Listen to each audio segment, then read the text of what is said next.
Welcome to BIAV's Advocacy webinar series. This is part 2. In this session, we're going to talk about the difference between advocacy and lobbying. This is a quote from Margaret Mead that's really inspired me through my career as an advocate. I think about it quite frequently. Never doubt that a small group of thoughtful, committed citizens can change the world. Indeed, it is the only thing that ever has. And we are that small group of thoughtful citizens that's going to change the world. In this session today, we're going to talk about two different types of advocacy. One is self-advocacy, and the next one is systems advocacy. So when we talk about being a self-advocate, basically that's learning how to effectively stand up for yourselves. It's about speaking up when you need something. It's about making your own decisions about your life. And it also involves getting information to help you understand things that are important to you and what it is that you need to do to get your needs met. It involves knowing your rights and responsibilities as a client, as a patient, in whatever role you're talking to someone in. And it also includes needing to master some strategies and some skills that are necessary to problem solving and making your argument effectively. It also includes asking for help. You need to be sure that you understand what it is exactly that you want. If you're going to ask somebody for something, it always helps to know what that something is. You're going to need to know who to approach first. Where am I going to be able to target my time effectively to speak with someone who maybe be able to make some changes happen?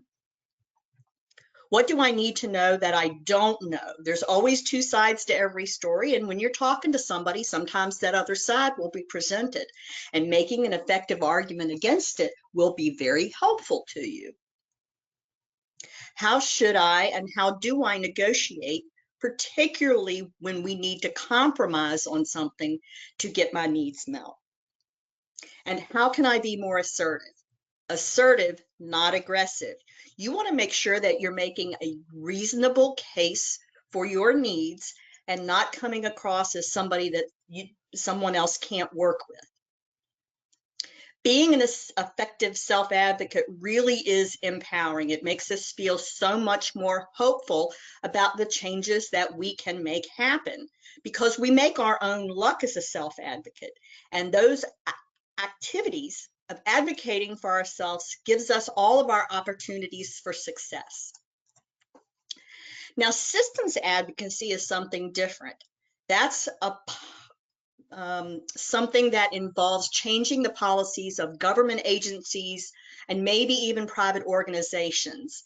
You know, our goal is to influence and change short and long-term policies to ensure that we're getting good access to care, that policies that are being developed appropriately represent the needs of the brain injury community, and the bottom line, the rights of people with brain injuries are protected. I said earlier that advocacy is a long-term sort of game. We've got to be in it for the long haul. It's demanding and it's challenging and it can be really exciting, but it requires, you know, a lot of thought and commitment and care and perseverance. We don't get everything that we ask for every year when we go to the General Assembly, and you don't get everything that you ask for as a self-advocate. But we also know that even despite numerous unsuccessful attempts, when it pays off, it's really well worth the effort. A lot of times, systems advocacy comes down to relationships. Who do you know? Whose ear can you get to talk about some of the changes that need to happen? And we're going to talk about relationship building later on. There's generally some confusion about whether or not nonprofits can lobby, and the answer is yes, they can.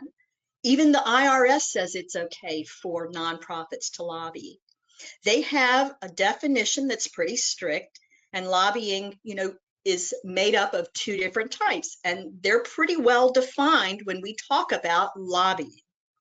One is direct lobbying. That's when you or I or anybody communicates directly with a legislator or a member of their staff, or some other government official who's responsible in creating legislation.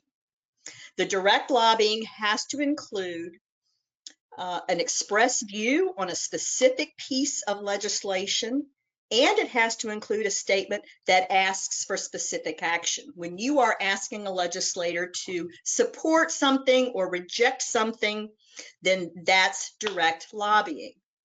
Now, grassroots lobbying is what happens when BIAV talks to you and asks you to contact your elected officials, and we tell you how to get in touch with them, and we ask you to urge your legislators to support or oppose some sort of legislation.